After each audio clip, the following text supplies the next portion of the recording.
우리 사랑하는 성도들 아침에 잘 오셨습니다. 오늘 듣는 말씀 가운데 여러분에게 큰 은혜 있으시기 바랍니다. 제가 어릴 때에 요즘은 많이 들어보지 않았는데 제가 어릴 때 우리 부모님 세대가 어른 세대가 종종 부르던 찬양이 있어요. 찬양이 주님 고대가라는 찬양이에요. 들어보신 분 있을 거예요. 이렇게 되죠. 낮에나 밤에나 눈물 머금고 내 주님 오시기만 고대합니다. 네, 이렇게 되는 가사인데 낮에나 밤에나 눈물 머금고 내 주님 오시기만 고대합니다. 가실 때 다시 오마 하신 예수님, 오 주여 언제나 오시렵니까? 요게 이제 6절까지 있어요. 6절까지 있는데 이런 가사도 있어요. 먼 하늘 이상한 구름만 떠도 행여나 내 주님 오시는가 해 머리 들고 멀리 멀리 바라보는 맘, 오 주여 언제나 오시렵니까? 옛날에 이제 선조들은 그랬죠. 먼 하늘 구름만 떠도 우리 주님 오시는가? 이러면서 사모하고 기다렸단 말이에요. 근데 요즘은 안 기다려, 예수님을. 별로 관심도 없어요. 큰일 났어요, 우리 한국교회가. 그죠? 예. 우리 신앙의 선조들은 막 시련과 박해 속에서도 주님 기다리면서 마지막 종말의 때에 더 정신 차리고 살아야 된다. 이런 마음으로 살았단 말이죠. 예.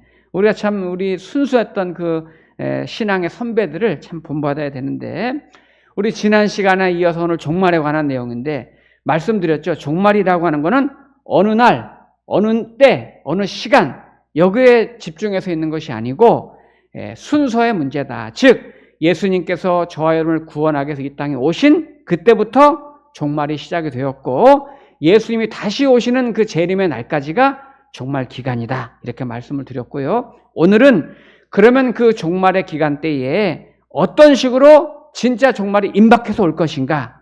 이런 내용이 오늘 이제 본문에 소개되고 있습니다. 먼저 14절 말씀이 중요한데 14절 말씀 한번 보겠습니다.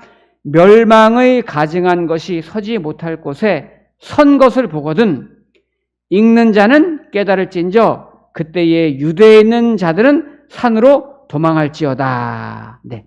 실제 이 당시에요. 이 말씀을 듣고 무슨 일 나면 산으로 막 도망가서 피하는 사람도 있었대요. 우리나라도 여러분 기억하시는지 모르겠어요. 그 1992년에 10월 28일 예수님 온다고 그래가지고 막 난리가 아니었어요. 그때 막 텔레비전 방송에도 나오고 한국교회가 막 떠들썩했단 말이에요. 예수님 온다고 그래가지고 휴거 열풍이 막 불었었잖아요. 그때 이제 이런 일도 있었잖아요. 그 이제 시골에 한 그 농사 짓는 이 논에서 이 농부가 열심히 땀 흘리면서 농사 짓고 있는데 하얀 소복 입은 그 무리들이 쭉 논두렁 사이로 해서 쭉 걸어가는 거예요. 그래갖고 산으로 올라가는 거예요. 그 많은 사람들이 하얀 소복을 입고 논두렁을 지나서 이 산길로 해서 쭉 산으로 올라가는 거예요. 그러니까 이제 막 땀 흘리며 농사 짓던 농부가 물어보는 거죠. 아니 어디들 그렇게 가십니까? 물어보니까 지금 우리는 예수님 오신다고 그래서 예수님 맞으러 갑니다. 그러면서 그냥 많은 사람들이 그렇게 하얀 옷 입고 올라갔단 말이에요. 그런데 농부는 열심히 이제 일하는 거죠. 그러고 있다가 이제 그 다음날 저녁쯤 해질 때가 됐는데 그 산에 올라간 사람들이 하얀 옷 입고 다시 쭉 내려오는 거야. 이렇게 내려와서 이제 논두렁으로 다시 돌아가는 거예요. 그런데 농부가 물어본 거죠. 아니 어떻게 된 겁니까? 그랬더니 그분들이 예수님 오시는 게 잠깐 연기됐답니다. 이러면서 가더라는 거예요. 참 웃기는 일이지만 이게 말씀에 기초가 없으면 그런 유혹에 빠지는 거예요. 오늘 여기 14절 말씀이 중요한 말씀인데 멸망에 가증한 것이 서지 못할 곳에 선 것을 보거든 읽는 자는 깨달을진저. 여기 읽는다는 것은 뭐냐면 다니엘서에 이 말씀이 나오거든요. 너희가 다니엘 말씀을 읽었지 않았느냐. 그때에 유대에 있는 자들은 산으로 도망할지어다. 그럼 다니엘서에 보면은 요 내용이 어떻게 나오냐면 다니엘 9장을 중심으로 쭉 나오는데 그중에 이런 구절이 있습니다. 한번 들어보세요. 오늘 말씀이랑 비교해서 다니엘 9장 27절에 이런 말씀이 있어요. 또 포악하여 가증한 것이 날개를 의지하여 설 것이며 또 이미 정한 종말까지 진노가 황폐하게 하는 자리에 쏟아지리라 하였느니라.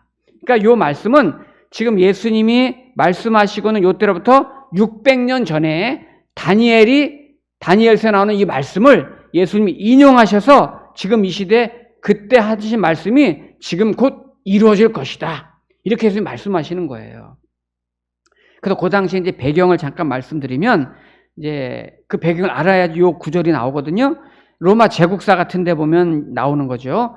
여러분 예루살렘 성이 AD 70년에 이제 티토스 장군에서 망했다는 말씀을 지난번에 한번 드렸는데 70년 망하기 전에 66년 4년 전쯤에 이 유대 안에 소요가 하나 있었어요. 그 소요가 뭐냐면은 이제 이 소요가 자꾸 일어나니까 네로 황제가 제2인자를 그 유대 지역에 파송해요. 베스파시아누스라고 하는 장군을 보내는 거예요. 네가 가서 저 유대를 좀 잠잠하게 해라. 저 소요를 진압하라. 이렇게 보내는 거예요. 근데 제2인자였던 이 베스파시아누스가 이제 이 로마 군대를 거느리고 그쪽으로 이 유대 지역으로 가는데 이 사람이 전략을 세우는 거예요. 단번에 치지 말고 이 유대 지역 바깥에서부터 이렇게 천천히 바운다리 바깥에서 둘러싸는 거예요. 둘러싸가지고 조금씩 이렇게 이제 이걸 국지전이라고 이제 하죠. 그래가지고 지구전이라고 하죠. 그래가지고 이제 식량도 끊고 모든 통로도 끊고 점점 끊으면서 조금씩 압박해서 들어가는 거예요.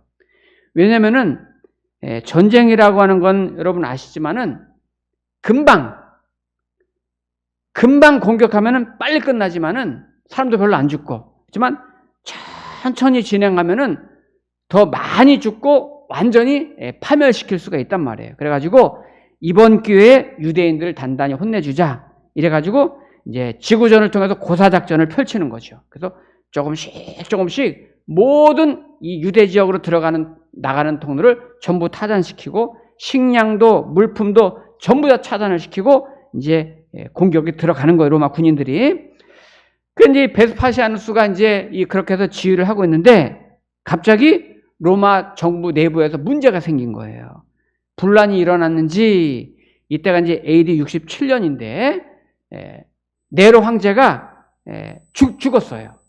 그러니까 이 현장에서 제2인자로 있었던 이 베시파니아누스가 내가 2인자인데 내가 지금 여기도 급하지만 더 급한 건 저기다. 이래가지고 거기 잠시 세워두고 전쟁 잠깐 중단하고 이제 이 로마 정부 안으로 들어간 거예요. 들어가가지고 거기서 이제 이 네로 황제가 죽었으니까 전부 다 이제 장례 끝내고 본인이 제9대 로마의 황제가 되는 겁니다.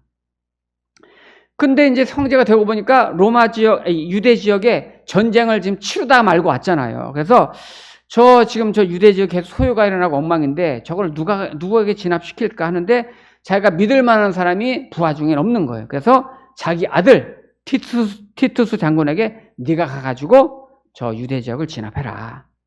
그래서 이제 이 티투스 장군이 알겠습니다 하고서 이제 본인도 이제 아버지가 어떻게 전쟁을 했는지를 아니까 단숨에 끝나면 사상자가 적으니까 천천히 전쟁이 길어지게 해가지고 희생자를 많이 내고 아주 유대 지역을 완전히 멸망시킬 그런 목적을 가지고 이제 전쟁을 다시 시작을 하는 거예요. 근데 여러분 시간을 끌면서 조금씩 압박해오면서 전쟁을 하고 있는데 전쟁이라는 거는 갑작스럽게 돌발 사태가 일어날 수가 있거든요. 지금도 이제 중동에서 그런 시기인데 이 전쟁에서도 이제 돌발적인 일이 일어났어요. 뭐냐면 로마 병사들이 이제 이렇게 점점점 조여오는 중에 꼭 몇 사람이 문제가 있어요. 한 로마 군인이 먼저 예루살렘 성전에 들어가가지고 이제 몇 사람이 들어간 거예요. 들어가서 보니까 이야, 예루살렘 성전이 막 휘황찬란 금으로 막 돼 있으니까 막 금이 막 욕심이 나는 거예요. 그래서 어떤 군인은 야, 이거 뭐 분노가 나는 거예요. 뭐 이런데 이런 성전이 다 있냐 이러기도 하고. 그러니까 자기네끼리 거기서 싸우는지 다투는지 막 이러다가 어떤 사람은 금 챙기려고 그러고 어떤 사람은 그거 보고 분노가 나고 막 이렇게 싸우는 중에 누가 예루살렘 성전 안에 보면 이제 방들이 많은데 거기다가 이제 불을 던진 거예요. 그래갖고 순식간에 그냥 이 예루살렘 성전이 화재가 난 거죠. 그러니까 거기서 갑자기 이제 생각하지 않았던 화재가 나니까 로마 군인들이 갑자기 난입해 들어오면서 천천히 진입해 오던 것 생략하고 바로 그냥 이 유대인들을 쳐서 죽이기 시작하죠. 그리고 일부는 물론 유대인들이 일부는 저기 이제 마사다 지역으로 이제 가잖아요. 가서 피신한 사람들도 있었지만 대부분 유대 지역 안에 있었던 사람들은 거기서 이제 모두가 거기서 멸절돼서 죽게 됩니다. 그러니까 생각보다 전쟁이 일찍 끝난 거예요.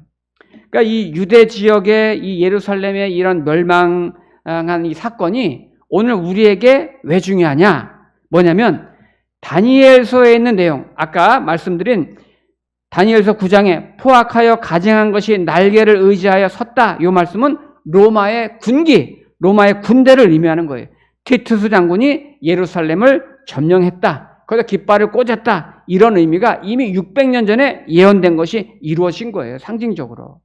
그러니까 이래 당시 유대인들은 로마 군인들이 성을 에워싸서 멸망시켰다는 것을 다니엘서를 통해서 미리 예언한 것을 깨달았단 말이에요. 이 말이 뭐냐면 하나님께서는 이미 과거에 다니엘을 통해서 유대 지역과 예루살렘 멸망을 예언하셔서 미리 말씀하셨는데 그것을 오늘 예수님도 다시 꺼내서 종말에 대해서 다시 말씀하시는 거예요. 왜 미리 말씀하셨습니까? 오늘 9장 23절에 보시면 너희는 삼가라 내가 모든 일을 너희에게 미리 말하였노라. 내가 너에게 하나님은 다니엘서를 통해서 유대 지역의 멸망을 미리 말했다. 나도 지금 승천하기 직전에 다니엘서의 말을 인용해서 앞으로 예루살렘이 멸망할 것을 미리 말한다. 그럼 왜 미리 말할까요? 미리 말하는 이유는 조금 이따 결론에 보기로 하고 그 과정에서 일어난 일들에 대해서 잠깐 살펴보겠습니다. 자, 15절 말씀 보시면 이제 마지막 때 일어난 일들이잖아요. 지붕 위에 있는 자는 내려가지도 말고 집에 있는 무엇을 가지러 들어가지도 말며 이 당시에는 지붕 위에서도 생활을 했죠. 이게 지금 머뭇거릴 틈이 없다는 거예요. 황급하다는 걸 의미하는 거죠. 밭에 있는 자들은 겉옷을 가지러 뒤로 돌이키지 말지어다. 그만큼 급한 거예요, 상황이. 종말의 때는 17절 그날에는 아이벤 자들과 젖먹이는 자들에게 화가 있으리로다. 이 말은 아이벤 사람이 죄가 있다 이런 뜻이 아니라 이 당시에 이제 히브리 문학의 표현법이에요. 이러지도 못하고 저러지도 못하는 진퇴양난의 상황에 놓일 때 아이벤 자가 종말 맞이한 걸로 이렇게 종종 묘사를 하거든요. 그러니까 아기가 있으니까 얼마나 힘들겠어요. 도망가기도 불편하고 여러 가지 어려운 점이 많지요. 그리고 18절도 같은 말이죠. 이 일이 겨울에 일어나지 않도록 기도하라. 추운 날에 어디 힘들잖아요. 움직이기가. 이런 식으로 모든 이 내용들이 다 다급하고 급박한 것을 말씀하고 있단 말이에요. 그러면서 오늘 19절 이는 그 날들이 환난의 날이 되겠습니다. 하나님께서 창조하신 시초부터 지금까지 이런 환난이 없었고 후에도 없으리라. 이렇게 쭉 환난의 때를 말씀하시다가 바로 이어서 예수님이 본인의 이제 재림을 말합니다. 자, 23절 보시면 너희는 삼가라 내가 모든 일을 너에게 미리 말하노라. 미리 말합니다. 무슨 말합니까?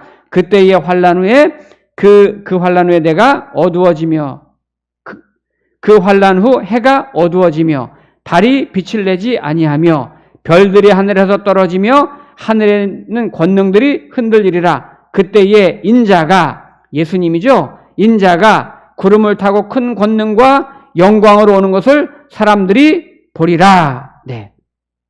자, 지금 예수님이 예루살렘의 멸망에 대해서 예언하시면서 또 이 세상의 멸망, 예수님이 다시 오시면서 멸망할 일들을 묶어서 얘기하고 계세요. 조금 전에 말씀드린 대로 구약에서 다니엘서에서 유대의 멸망을 얘기했는데 그걸 미리 말씀하셨는데 예수님이 실제 역사 속에서 그것이 이루어질 것이고, 그러면서 본인의 또 이 세상의 종말을 또 말씀하고 있어요.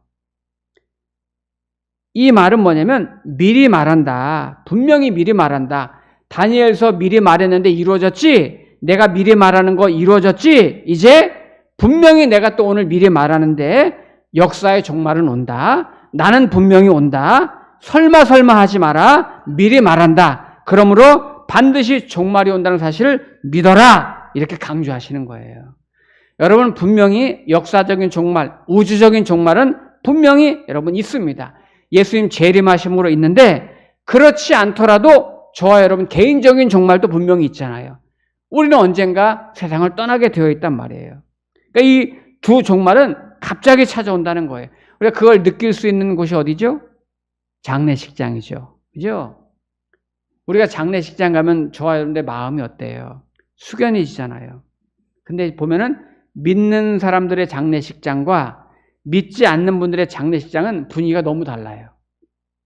우리 믿음 있는 사람들의 장례식은 이게 우리는 죽어도 천국이라는 그런 소망과 확신이 있기 때문에 죽은 자체를 애도하지 않잖아요. 함께 정들었으니까 그것이 마음이 이제 좀 슬픈 거지. 분명히 우리 함께 살다가 먼저 죽었지만 우리는 그 종말이 소망이 있기 때문에 찬송을 하잖아요. 근데 믿지 않는 사람들은 장례식 가면은 굉장히 허망해요. 그러니까 할 얘기가 없어.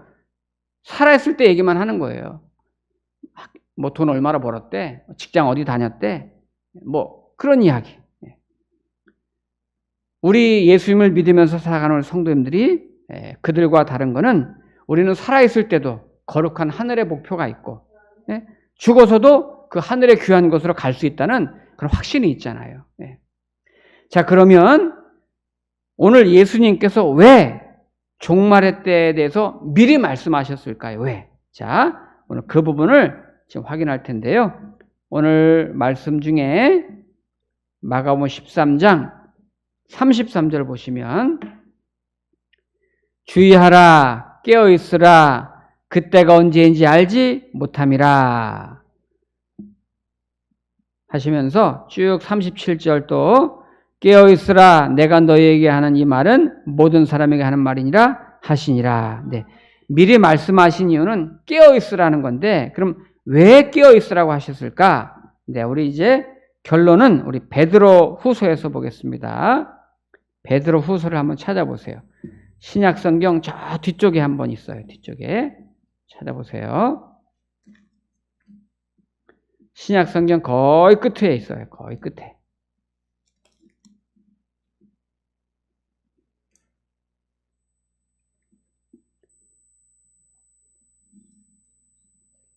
베드로 후서 3장 17절 말씀. 3장 17절 말씀.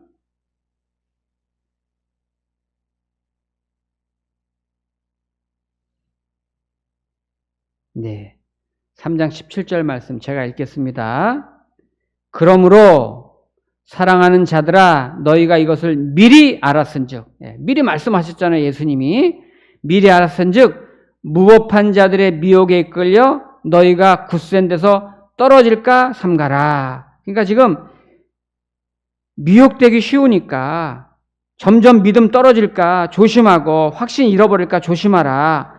그래서 깨어있으라는 거잖아요. 그러면 어떻게 깨어있는 게 뭔가? 깨어있다는 게 뭔가? 이걸 알아야 되죠. 그래서 마지막 한 군데 더 찾습니다. 그 앞에 몇 장 넘겨보세요. 베드로 전서. 이거는 다 찾으세요. 그 앞에서, 거기서 설교를 마칠 테니까. 베드로 전서 4장. 베드로 4장 7절부터 보겠습니다. 거기 이렇게 펼쳐놓으세요. 오늘 거기서 설교 마치겠습니다. 베드로전서 4장 7절부터 10절인데요.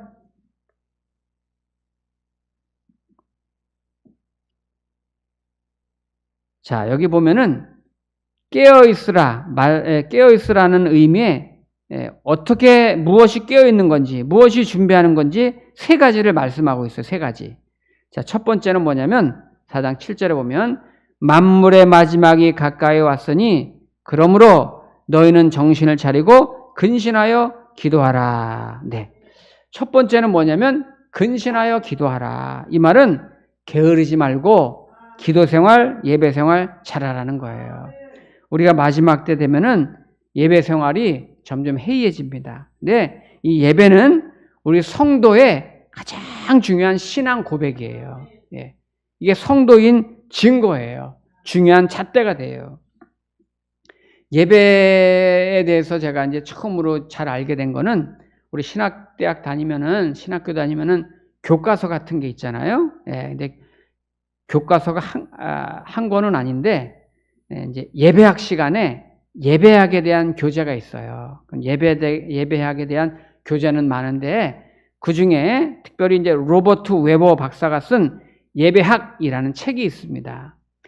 이 책은 예배학 중에서도 굉장히 좋은 책이었는데, 로버트 웨버 박사가 쓴 이 예배학 책은 원래 영어를 한국말로 번역을 한 책이거든요. 근데 영어에 우리나라 말로는 예배학 이렇게 돼 있어요. 근데 영어로는 어떻게 돼 있냐면은 Ancient, Future Worship 이렇게 돼 있어요.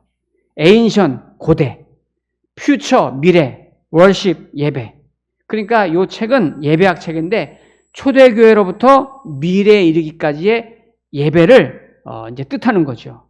그러니까 이제 우리가 초대교회에서부터 시작해서 뭐 중세, 현대에 이르기까지 공통으로 그리스도인들이 가장 중요하게 생각하는 것이 뭔가? 그게 예배라는 거예요. 예배. 예. 성도로서 가장 중요한 게 뭔가? 그게 예배라는 거예요. 예.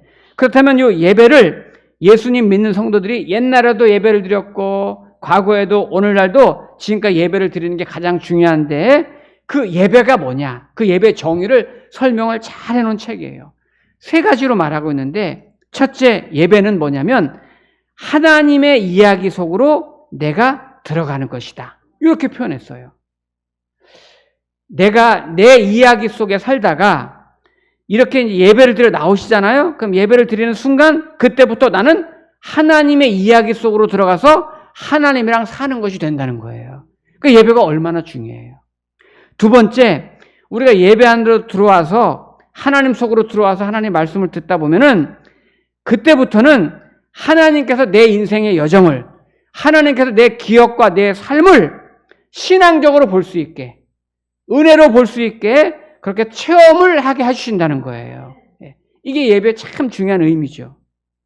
하나님께서 내 모든 인생의 여정을, 내 모든 기억과 내 삶을 신앙적으로 바라볼 수 있게, 그걸 체험적으로 살아갈 수 있게 해주시고 인도해 주신다는 거예요. 그리고 세 번째는 정말 중요한데, 예배란 뭐냐? 하나님께서 나를 위해 준비하신 미래 속으로 내가 들어가게 되는 게 예배라는 거예요. 그러니까 하나님 나를 끌어안고 인도하시는 거죠, 내 미래를. 이 예배가, 그러니까 우리는 그냥 나와서 앉아가지고 그냥 앉아서 말씀 듣는 정도가 예배가 아니라 예배 자리에 오는 순간 하나님의 임재하심을 우리 안에 쭉 경험하면서 내가 하나님 안으로 들어가는 거예요. 그 하나님 안에 들어가면서 하나님의 나를 위해 예배하신 미래의 계획 속으로 하나님 나를 끌어안고 같이 나를 인도하시는 것을 확인하는 자리가 예배라는 거예요. 얼마나 중요해요. 저와 여러분들이 이 마지막 때 깨어있다는 것은 첫 번째 바로 예배하는 삶을 사는 거다 하는 거고, 자, 두 번째는 거기 4장 8절에 보면은 무엇보다 뜨겁게 서로 사랑할지니 사랑은 허다한 죄를 덮느니라. 예, 여러분 마지막 때 많이 사랑하세요. 여러분 서로 사랑하세요. 여러분 마지막 때 우리 가족들 많이 사랑하세요. 내 아내도 남편도 우리 어머니 아버지도 내 자녀들도 사랑하세요. 결국 사랑만 남아요. 여러분 교우들끼리도 사랑하세요. 나중에 여러분 가장 후회하는 게 뭐냐면 내가 사랑하지 못한 거를 후회한대요. 그때 좀 더 내가 사랑할 걸. 여러분 정말입니다. 지금 할 수 있을 때 많이 여러분 사랑하세요. 뜨겁게 사랑하세요. 자, 마지막은 거기 4장 10절에 각각 은사를 받은 대로 하나님의 여러 가지 은혜를 맡은 선한 청지기 같이 서로 봉사하라. 네. 우리 성도님들이 나만 위해 살지 말고 좀 보람있게 살았으면 좋겠어요. 근데 봉사에 손을 놓지 마세요, 여러분. 우리가 교회 안에서도 사소한 거라도 여러분 편안한 게 그게 좋은 게 아니에요. 사람은 점점 게을러지는 거예요. 내가 하나라도 교회를 위해, 이웃을 위해, 남을 위해 조금이라도 내가 봉사할 수 있다는 거 얼마나 아름답고 예쁜 일이에요. 네. 내게 있는 것, 내가 가진 은사, 내가 아는 재능, 내가 할 수 있는 것으로 내가 누군가를 섬기고 봉사한다는 건 너무 아름다운 거예요. 여러분, 여기 마지막 때에 봉사라고 강조한 게 뭘까요? 마치 이거는 기말 시험을 치르는 그런 학생 같은 거예요. 기말 시험 준비하는 학생. 언젠가 종말의 때가 오면은 채점하시러 주님이 오신단 말이에요. 저와 여러분의 인생을 채점하러 오실 때 마지막 때가 분명히 올 텐데